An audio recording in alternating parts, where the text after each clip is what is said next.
And at the end of it, he was in tears. You know, he was that emotional about it, saying, "Look, this is how I feel about you. This is how I want you all to feel about each other." And that really kick-started everything that season brought. You know, it snowballed from that moment in that season. You know, it was crazy team talks at Derby away. I think it was New Year's Day or Boxing Day. We're in the hotel and we're talking through tactics and team formations, and he pulls out 11 teddy bears and starts setting them into formations. This is the Sack Races Managers at Home, episode 2, and we're delighted to be joined by Barrow manager Ian Evatt. Ian, how's it going, mate? Yeah, good, thank you. How are you? Yeah, not too bad. I wanted to get straight into it. And obviously here at the Sack Race, we know that football may not be the most important thing at the moment. And we thank all the great work the NHS and the key workers are doing. However, Barrow, otherwise known as Barcelona, top of the National League, 4 points clear, looking to be promoted to the Football League in the first time in 48 years. Ian, for the people that don't know, could you give us the latest news on what's happening regarding the National League and how they've cancelled the season? Yeah, so the first point is, you were right, the most important thing is people's health and the NHS and the great work they're doing at the moment. But the National League itself have decided to stop the league, so cancelling the remaining fixtures of the season. They're now looking at finding a resolution to how that's done, promotions, relegations, whether it's voided, etc. At the moment, they've asked for feedback from the clubs whether they think the playoffs should go ahead. That will be concluded on Friday, so I understand. And then again, depending on that decision and the feedback they get from the clubs, they'll then make a decision moving forward on finding some sort of resolution. It's mad, and unbelievably, the club were controversially voted out in 1972. Do you know much about the history of that? Yeah, I do. The people in Barrow remind me enough, to be honest. It's, 48 years. And this is what makes it so ironic, you know. 48 years ago, Barrow weren't in a relegation position. They didn't finish anywhere near bottom of the league. And they were voted out for Hereford back in, I think, like you said, 48 years ago. To now come down to another vote, whether we get back in is really ironic. Obviously, the people are scared. They're very anxious. We believe that we were the best team and would have got the job done this season. So hopefully we can make sure we get promotion from whatever means necessary. Yeah, your boys have been playing some brilliant stuff this year, and it seems only right that you guys will be promoted because you deserve Football League. But just going away from that, despite the league position, could you give us an insight into how the pandemic has affected the club financially? Yeah, so obviously it has affected us financially, there's no doubt about it. The government furlough scheme has helped. However, you know, we were getting full houses. We had 5 home fixtures remaining. We had 3 BT games, obviously because we're top of the league, people want to see us, which would have probably cost the club about £150,000, which to us is a hell of a lot of money. And then obviously it's the unknown. The difference between EFL League 2 money compared to what you get in the National League is, you know, we're talking over £1 million, which to our football club is ginormous. So there is a huge impact. However, we are financially sustainable. We have a great group for local investors, owners that really support me, back me. We don't have the biggest budget in the league by any means, you know, but what we do get is we run the club properly. We've done work to the ground to make sure that it's ready for the EFL. So we're okay at the moment, but I must stress that at the moment, the longer this goes on, the harder it's going to get, not just for us, but for everybody. Am I right in saying that the lower you go down the league, the player contracts, do they finish earlier, which might be May? And as a manager, do you have dealing with kind of player contracts and communicate with that situation to the players? Yeah, so obviously I'm not blessed with loads of staff. Basically, there's me, my assistant Peter Atherton, who's fantastic. I have an analyst and a physiotherapist and a part-time S&C coach. That's us, you know. So I do everything more or less football side, top to bottom, budget management, recruitment, player contracts, which I'm really enjoying. You know, this is my first job in management. It's a massive learning curve for me, and I'm learning every day. The way I see it is, the higher I go, the more easier it's going to get for me when I can start delegating to more staff, etc. But yeah, player contracts. We've got a lot of players coming up out of contract beginning of May. We've going to have to make a decision on that. However, it's difficult when we don't know what division we're going to be in. You know, that's the long and short of it. The budget difference from, as I've explained before, the EFL to the National League is huge. So we're going to probably delay that decision. As I said, we're going to keep our players, most of them, if not all of them, on furlough until that finishes, and give ourselves and buy ourselves some time to be able to realise what's going to happen in terms of our future and what league we're going to be in. It's testament to what you and the team have done recently. We've seen the fans donating, I think, over £7,000 back from ticket money. Is there anything that you or the players have done to give back to the club and the community? We've tried, again, you know, going back 2 years to when I first got the job. Barrow had been a team that had struggled. They'd never been anywhere near getting to the Football League again in 48 years. They'd just survived relegation the last game of the season.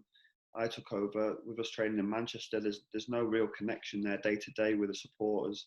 And we had to really build their trust and build that fan base again. And that's one of the things I'm most proud of, really, is that we've rebuilt that trust. They're so proud of us. We're so proud of them.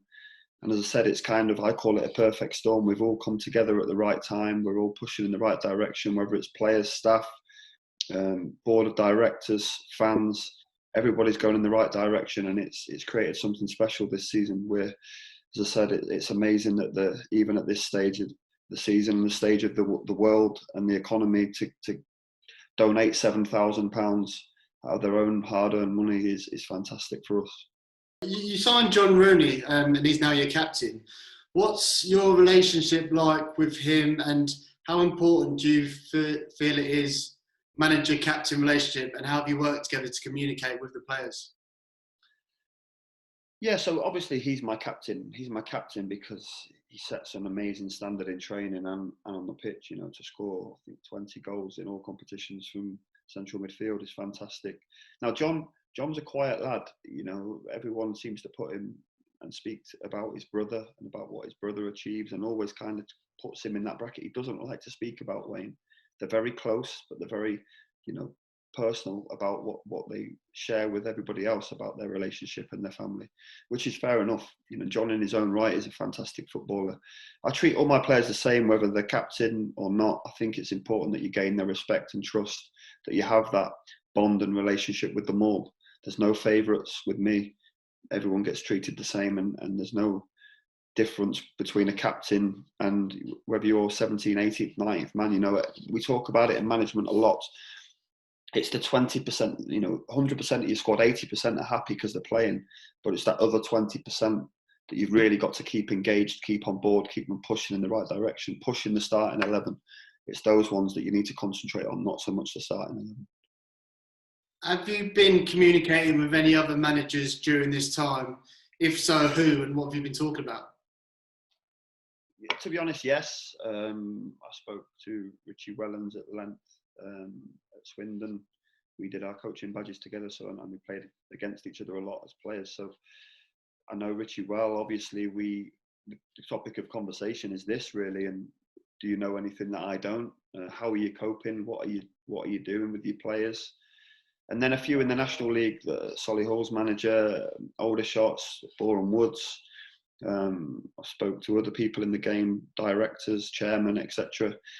And it's all the same topic of discussion, really. How are you coping? What are you doing? Is there anything that we can learn from that? Is there anything I can learn from how you're treating things and doing things? And how can I improve? And, you know, that's the common denominator here is, you know, what's this situation going to do for the lot of us, but also how can we improve for next season? We can't have this chat without talking about our former columnist, Ian Holloway. And obviously Grimsby Town manager now. You played under him in the Premier League. And we spoke to him back in October, I think, and he sort of praised you as a player and character. He said he was thrilled to see you go into management. Have you got any amusing stories you could lift the lid on for Ian during your time working with him? I think we'd be here all day. Look, Ollie is a special person and a massive part of my football career, my life in general. You know, he helped change not just our squad at the time, the Blackpool squad at the time, lives and careers, but the whole town. You know, he brought something magical to us. I can remember I worked for him, funnily enough, at QPR, and he was completely different then to what he was at Blackpool. I think the first week at Blackpool, he came in and he sat us all down, said, "Right, lads, we're going to sit here and we're going to watch this film." We're like, "What do you mean? We're footballers. We want to get out there and train. It's pre-season." So no, you're going to learn about, you know, mentality and team spirit and what it means. So we sat down upstairs in the training ground and watched Coach Carter. And he's talking about obviously doing suicide. I don't know if you've seen the film, but doing suicides for each other, you know, really, you know, helping your teammates, what it means to be a team and how you need to bond together to get the best out of each other. And at the end of it, he was in tears, you know, he was that emotional about it, saying, "Look, this is how I feel about you. This is how I want you all to feel about each other." And that really kick-started everything that season brought. You know, it snowballed from that moment in that season. You know, it was crazy team talks at Derby away. I think it was New Year's Day or Boxing Day. We're in the hotel and we're talking through tactics and team formations, and he pulls out 11 teddy bears and starts setting them into formations and who run where. And it's, you know, that's Ollie. You know, everyone sees him as a bit of a joker and a class clown, but behind that, he is tactically astute. He's a great motivator, a great leader, and most importantly, a great guy. Is it fair to say he inspired you for your 3-4-1-2 formation and playing out from the back? I know you previously you said at QPR he was different and changed, but did you take anything formation-wise from him? Yeah, not so much the 3-4-1-2. That we were more 4-3-3. So attacking and expand. And again, it's going back to that mentality. He taught us, or taught me the most, was the mental side of the game. And you need to believe in yourself. And unless you believe you're the best, you have no chance to be the best. You know, winners and champions act like winners and champions long before they start winning football matches. And that's what he brought to us. You know, that mentality and focus of believe in yourselves. You can do it. You can be the best. Don't be happy with surviving relegation, mid-table. You need to aspire to get to the top. And, you know, it was that mentality that took us into games. We conceded a hell of a lot of goals. And as a defender at times, that wasn't ideal, but it was enjoyable to play in. And we scored so many goals. And if we did concede, we just got the ball out the back of the net and started again. And we were relentless with what we did. And that all comes from the mentality that he gave us. Yeah, he really is a top man. And hopefully you two will be facing each other next season. That would be good. Give me a lot of goals anyway. All right, last one. We're asking all of the managers we speak to, if you had to be isolated with 3 managers, who would, past or present, who would they be and why? The first one, I'd have to say Ollie, just because of the relationship we have. As I said, what he brought to me is as a person, a character, off the field and on the field. He'd be great to spend time with. You know, he could talk you to death, but you'd really enjoy what he was saying. Second one, purely from a football perspective and how good I think he is Pep. As I said, to watch his teams, to watch his sessions, you know, I just want to pick his brains 24 hours a day, and I'm sure he'd get fed up of me. But as I said, the more information I can take in, the better. But I think he's just a genius with what he's done and how he plays the game. And then the third one, probably Sir Alex. I'm a United fan. You know, I was growing up. And one thing that impresses me the most is how he constantly evolved to be at a team for so long, but a club like Manchester United, but also to win consistently. The way he kept on evolving and changing teams, and how he changed the team, and when he felt the right time to change teams, why he got rid of stars, you know, when did he feel it was the right time to get rid of his best players, which sometimes he did, is amazing. And just to feed off that knowledge and speak to him would be great. Would there be any managers that'd be a nightmare you wouldn't want to be on that isolating with? Oh, there's a few in the National League I wouldn't like to be stuck on a desert island with, trust me. Pete Wild would be one. He's just so intense. Yeah, you know, I don't think you'd get a minute. But yeah, there's a few that we've had a couple of run-ins with. But as I said, when it's all over and done with, everyone's great. You know, I have much respect for them all. Top man. Thank you so much, Ian. Really good stuff. We hope to be watching Barrow playing in the Football League soon, and hopefully stay safe, and we wish your family well. No, thanks very much. Stay safe, everybody, and look after yourself. Thank you. Cheers.